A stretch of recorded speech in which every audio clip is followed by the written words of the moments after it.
যে কোনো ভাবেই হোক এটা রাজনৈতিক কারণে আটকাইছে। এটা তো কারো কাছে মানে আর ঝাপসা নাই, ক্লিয়ার পলিটিক্যাল কারণে এটা আটকে আছে।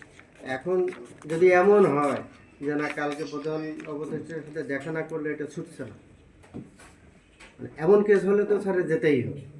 আমি যাবে আমি সেটা বলছি না, আমি বলতে স্যার আছি সেটা সেটা আমরা জানবো আর কি। যেতে হয়। হ্যাঁ, আমি সেটাই বলছি, আমি ওইটাই বলছি যে যদি আমাদের ঢাকায় যাওয়া লাগে শুধু এই সাক্ষীটা নিয়েই যাবো, আর ওইটা না হলে আমরা যাবো না। এটাই ক্লিয়ার। যদি আপনারা কালকে ঢাকা যেতে হয় সাক্ষীর জন্য, সাক্ষীর সিদ্ধান্ত নিয়ে এসে আপনাদের ক্যাম্পাসে আসবেন। না যাবে কিনা এটা আমাদেরকে জানাবে, তখন আমরা আমার মনে হচ্ছে যদি ঢাকা যান প্রশাসনে কেউ, তার মানে এটা তোমাদের জন্য পজিটিভ কিছুর জন্যই যাবেন।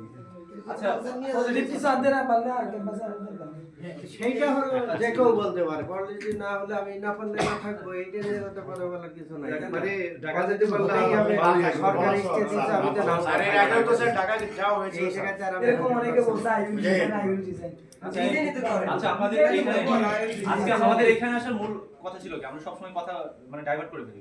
আমরা এখানে আসছি যে আমরা ওইখানে সারা রাত বসে থাকবো, স্যাররা এখানে আটকে রাখবো, নাকি আমরা হচ্ছে অন্য কোনো পন্থায় যাবো।